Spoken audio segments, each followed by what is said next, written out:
자, 본격적으로 파헤쳐 볼까요? 여러분 혹시 서양의 전통적인 최고급 스테이크하우스에 가보신 적 있나요? 다큐멘터리나 영화 같은 곳에서도 꽤 자주 나오는 풍경이죠. 맞아요.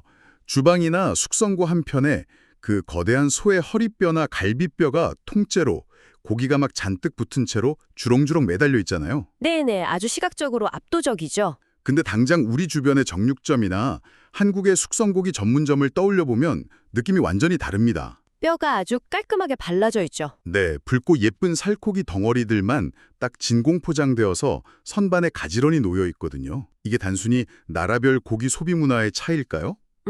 그렇게 생각하기 쉬운데요. 사실 그 시각적인 차이 이면에는 고기의 맛과 질감, 그리고 궁극적인 가치를 결정짓는 아주 정교한 과학이 숨어 있습니다. 오늘 우리가 다룰 핵심 주제가 바로 그 지점이죠. 아, 과학적인 이유가 숨어 있군요. 네, 고기를 다루는 방식, 특히 뼈를 남겨두느냐 제거하느냐에 따라 이 고기가 겪게 되는 운명은 완전히 달라지거든요. 좋습니다.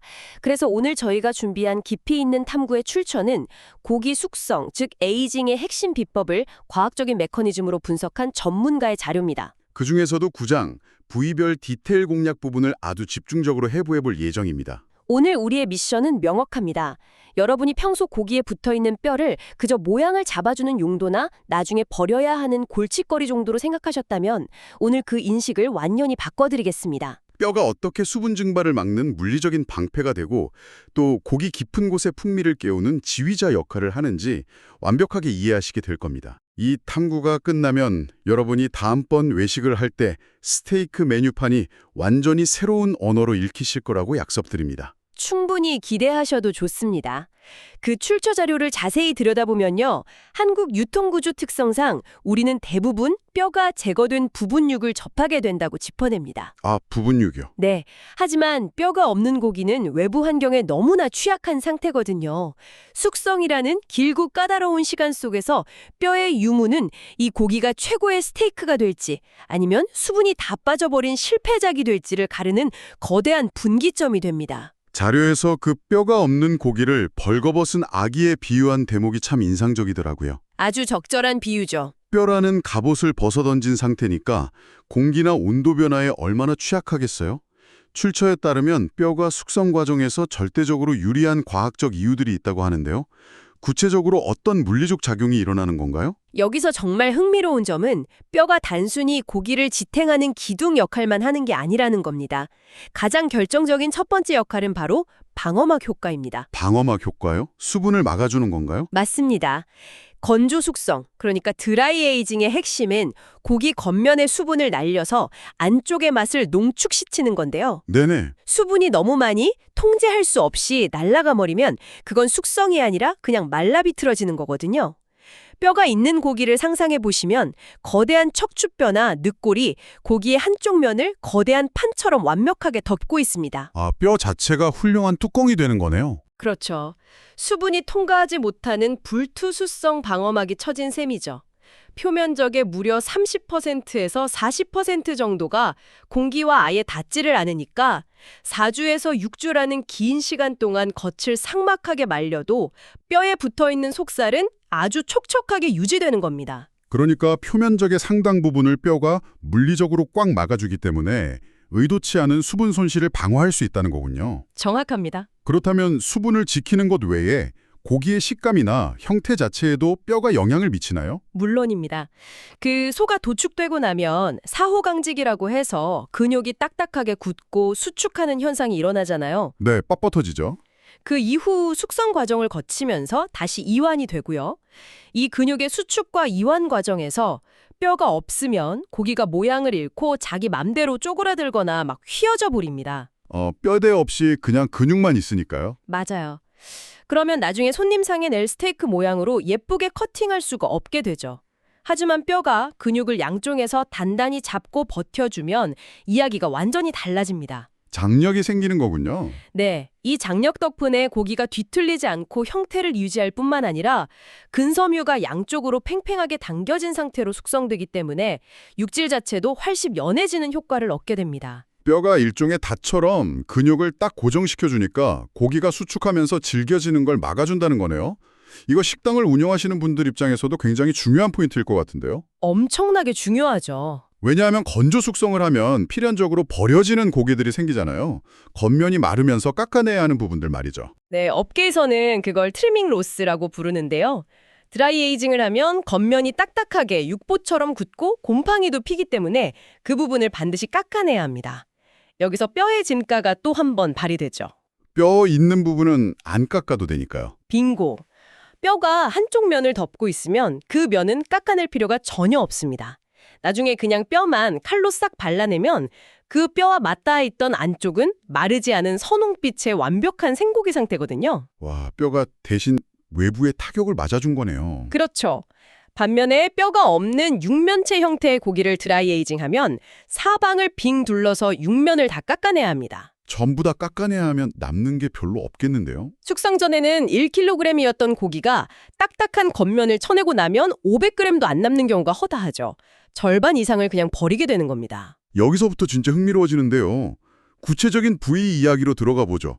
우리가 스테이크하우스에서 가장 많이 찾고 사랑하는 부위, 바로 등심입니다. 등심 최고죠. 등심은 기본적으로 두꺼운 지방층을 겉에 두르고 있잖아요.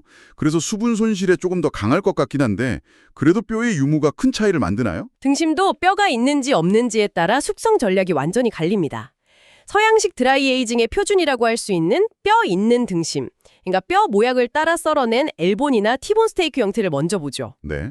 이 상태에서는 고기의 한쪽은 뼈가 막아주고 반대쪽 겉면은 두꺼운 지방층이 산화를 막아줍니다. 완전한 양면 방어네요. 이 완벽한 밸런스 덕분에 짧게는 한 달, 길게는 45일에서 60일까지도 장기 건조 숙성이 가능해집니다.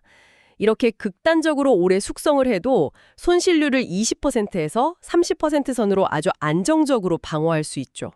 2달 가까이 바람에 말리는데도 버리는 고기가 30%를 넘지 않는다니 대단하네요. 그리고 흔히 사람들이 뼈에 붙은 고기가 제일 맛있다 이렇게들 말하잖아요. 그게 단순히 기분 탓이 아니라 이런 긴 숙성 과정에서 일어나는 화학적 변화 때문인가요? 아주 정확한 지적입니다. 뼈 내부하, 뼈를 둘러싼 막, 즉 골막 주변에는 다양한 효소들이 존재하는데요. 장기 숙성을 거치면서 이 효소들이 활발하게 작용합니다. 효소들이 어떤 역할을 하죠? 그 결과 뼈 주변의 질긴 결합 조직들이 부드러운 젤라틴 형태로 변하면서 식감이 쫀득해지고요. 무엇보다 뼈와 그 주변 지방에서 우러나오는 특유의 너티한 풍미, 그러니까 구운 견과류나 진한 치즈에서 나는 고소한 향이 고기 전체로 퍼지면서 극대화되는 겁니다. 듣기만 해도 침이 고이네요. 그런데 아까 말씀하신 대로 한국에서는 유통구조상 뼈를 싹 발라낸 알등심을 주로 쓰잖아요. 이 뼈 없는 등심은 사정이 좀 다를 것 같은데요. 네, 뼈 없는 알등심을 그대로 드라이 에이징을 하려고 하면 여러 난관에 부딪힙니다. 갈비뼈를 발라내고 나면 고기 표면에 그 늑골 자국이 파인 채로 공기에 노출되거든요. 아, 그 올록볼록한 자국이요? 네, 이 울퉁불퉁한 면이 고르게 마르지 않고요. 그 미세한 틈새로 숙성 곰팡이가 아주 깊숙하게 침투할 위험이 커집니다. 나중에 손님상에 내기 위해 다듬을 때 겉면뿐만 아니라 곰팡이가 파고든 속까지 푹푹 파내야 하니까 손실이 어마어마해지는 거죠. 그러니까 애초에 뼈가 해줬어야 할 완벽한 코팅을 인간이 억지로 떼어내 버렸으니까 그 대가를 치르는 셈이군요. 맞습니다. 그렇다면 자료에서는 이 뼈 없는 등심을 숙성하기 위해 어떤 대안들을 제시하고 있습니까? 이걸 더 큰 맥락과 연결해보면요. 결국 인간의 기술로 자연이 준 포장지인 뼈를 대신할 방법을 찾아내는 과정이라고 볼 수 있습니다. 자료에서는 뼈 없는 고기를 무리해서 바람에 말리는 드라이 에이징 대신 진공 포장을 인공 피부로 삼는 방법을 추천합니다. 진공 포장을 피부처럼 쓰는군요. 고기를 진공 포장해서 공기를 차단한 뒤에 고기가 얼기 직전에 아슬아슬한 온도, 즉 0도 근처의 정온에서 숙성하는 웻 에이징이나 빙온 숙성을 하는 거죠. 수분 손실을 원천 차단하는 거네요. 네, 이렇게 하면 수분 손실을 제로에 가깝게 유지하면서도 효소 작용을 통해 감칠맛을 안전하게 끌어올릴 수 있습니다. 그리고 또 하나 아주 기발한 대안으로 버터 에이징이라는 기술도 소개하고 있는데요. 버터 에이징이요. 버터로 고기를 숙성한다고요?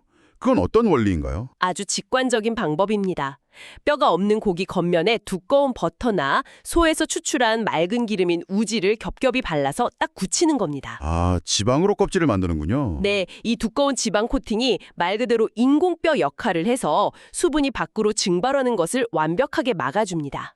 그러면서도 고기 내부에서는 건조 숙성과 유사한 풍미 변화를 이끌어내는 아주 영리한 전략이죠. 뼈를 대체하기 위해서 진공 포장이나 버터 껍질을 만들어낸다니 참 흥미롭습니다.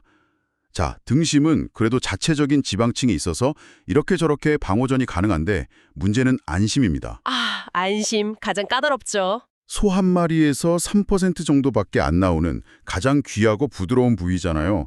그런데 수분은 엄청나게 많고 겉을 보호해줄 지방이나 두꺼운 근막은 거의 없습니다. 저는 안심을 보면 정말 방어력이 제로인 벌거벗은 여왕 같다는 생각이 드는데 이 까다로운 안심은 어떻게 다뤄야 합니까? 안심은 숙성을 다루는 전문가들에게도 가장 조심스러운 부위입니다. 외부 환경에 너무나 취약하니까요. 안심 역시 두 가지 케이스로 나눠봐야 하는데요. 네. 먼저 뼈 있는 안심, 즉 티본 스테이크의 한쪽 면으로 안심이 척추뼈에 딱 붙어 있을 때입니다. 이때 안심을 자세히 보면 척추뼈 양옆으로 작게 튀어나온 횡돌기라는 뼈가 있습니다. 횡돌기요? 네, 이 횡돌기가 마치 작은 지붕처럼 안심의 한쪽 면을 덮어서 보호해줍니다. 덕분에 드라이 에이징이 가능하긴 하죠. 다행히 지붕 역할을 해주는 뼈가 있긴 하군요. 그래도 등심하고 똑같이 길게 숙성할 수는 없을 것 같은데요. 맞습니다. 보호막이 상당히 제한적이라서 등심보다 훨씬 빠른 속도로 수분이 날아갑니다. 그래서 뼈에 붙어 있더라도 안심의 상태에 맞춰 숙성 기간을 2주에서 3주 정도로 아주 짧게 잡아야 합니다. 길어지면 위험하겠네요. 만약 등심의 숙성도에 맞추기 위해 더 길게 말려야 한다면 안심 부위에만 소기름을 발라주거나 전용 천을 덮어서 수분 증발을 억제하는 아주 섬세한 디테일이 추가로 요구되죠. 그럼 뼈에서 완전히 분리되어 유통되는 그 길쭉한 고기 덩어리 형태의 뼈 없는 안심은 어떨까요? 이걸 드라이에이징 숙성고에 그대로 넣는다면요? 출처 자료의 표현을 그대로 빌리자면 뼈 없는 안심을 있는 그대로 드라이에이징 하는 것은 한마디로 자살행위입니다. 자살행위요? 되는데 안심의 지름이 좁다 보니까 그 딱딱한 껍질 두께가 안심 전체의 절반 가까이를 차지해버립니다. 아, 다 깎아내야 하잖아요. 나중에 그 딱딱한 부분을 다 깎아내고 나면 정말 젓가락처럼 얇은 심지만 남게 됩니다. 수율이 30%도 안 나오는 심각한 경제적 손실이 발생하죠. 너무 아깝네요. 게다가 수분이 과도하게 빠져나가서 안심 특유의 그 입에서 살살 녹는 부드러운 식감은 완전히 사라지고 아주 질긴 육포처럼 뻣뻣해져 버립니다. 최고급 부위가 젓가락 육포가 된다니 상상만 해도 아깝네요. 그럼 뼈 없는 안심은 무조건 촉촉하게 보관하는 게 답이겠군요. 그렇습니다. 무조건 진공 포장을 해서 공기를 차단한 상태로 0도에서 1도 사이에서 웻 에이징, 즉 빙온 숙성을 하는 것이 정석입니다. 기간은 어느 정도가 좋나요? 기간도 등심처럼 길면 절대 안 되고요. 최대 2주 정도가 적당합니다.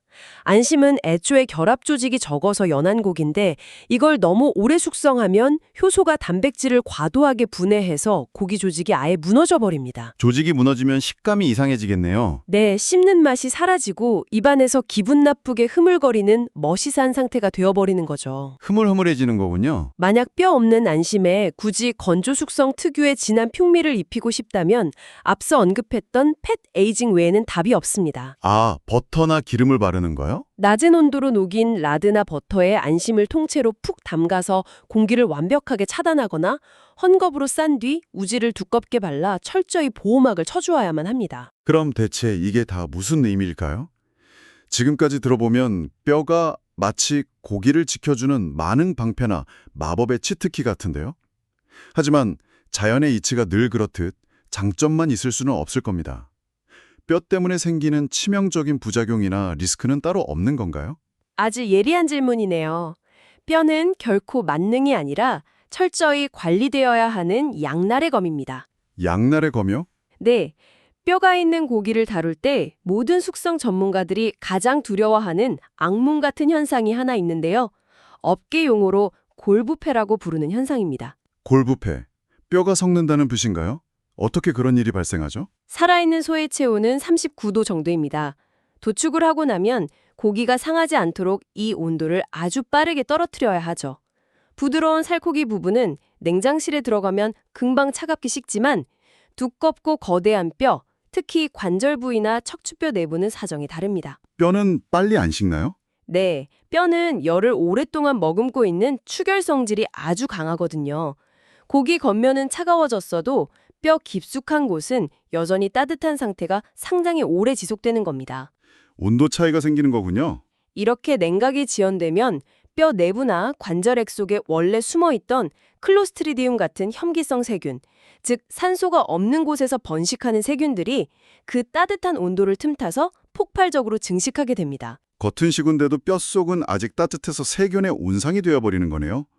그러면 고기 상태가 어떻게 변하나요? 정말 치명적입니다. 겉보기에는 드라이 에이징이 아주 잘 된 최고급 스테이크처럼 완벽해 보입니다. 그런데 손님에게 내기 위해 뼈 쪽에 칼을 딱 대고 써는 순간 시큼하면서도 역겨운 걸레 냄새 같은 악취가 훅 하고 뿜어져 나옵니다.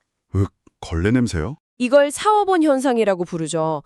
문제는 이 냄새가 뼈에만 머무는 게 아니라 뼈 주변의 최고급 고기 부위까지 다 베어버린다는 겁니다. 그럼 그걸 다 버려야 되잖아요. 맞습니다. 결국 그 비싸고 오랜 시간 숙성한 고기 덩어리 전체를 쓰레기통에 버려야 하는 대참사가 일어납니다. 와, 리스크가 엄청나네요. 그래서 이런 골부패 리스크를 막으려면 뼈가 있는 고기는 일반 고기보다 온도를 더 엄격하게 영하 1도에서 0도 사이로 아주 빡빡하게 유지해서 뼛속 미생물의 활동 자체를 억제해야 합니다. 겉으로는 전혀 알 수가 없으니까 진짜 치안폭탄 같은 리스크네요. 그렇다면 제가 하나 더 짚고 넘어가고 싶은 게 고기 좋아하는 분들 사이에서 꽤 널리 퍼진 속설이 있거든요.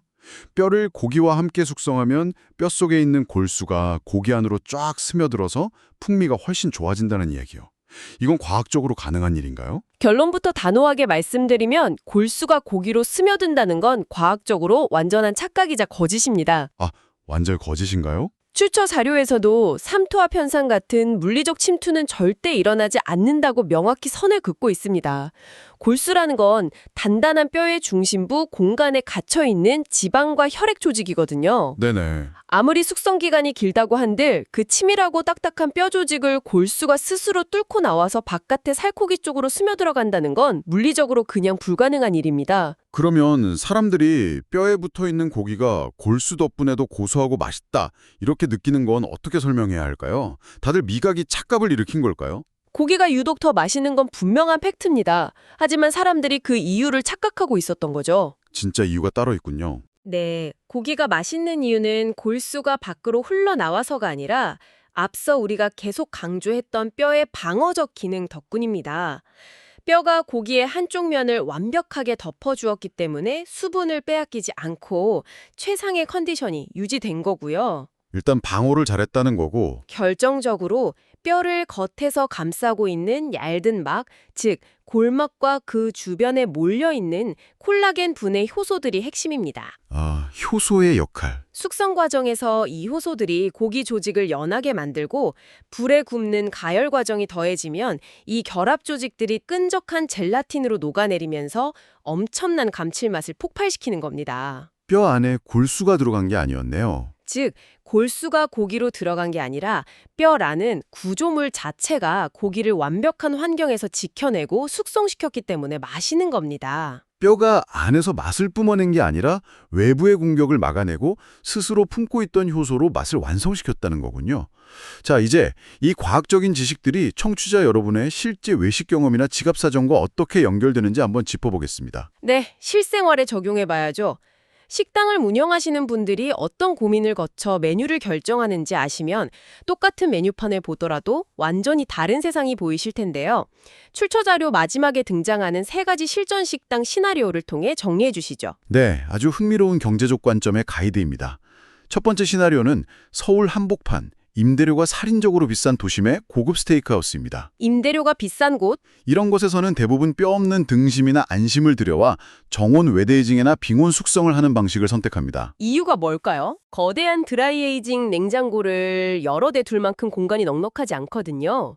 무엇보다 그 비싼 월세를 내면서 고기의 절반을 깎아서 버려야 하는 드라이에이징의 로스율을 감당하기가 경영상 너무 어렵습니다. 버리는 게 절반이면 마진이 안 남겠네요. 진공 포장으로 부피를 줄이고 수분 손실 없이 수익성을 극대화하는 게 가장 합리적인 정답인 셈이죠. 철저하게 공간 효율과 마진을 계산한 자본주의적인 선택이군요. 그럼 두 번째 시나리오인 교회 외곽의 대형 고깃집들은 상황이 어떤가요? 두 번째 시나리오는 도심을 벗어난 한적한 교외의 큼지막한 가든형 고깃집입니다.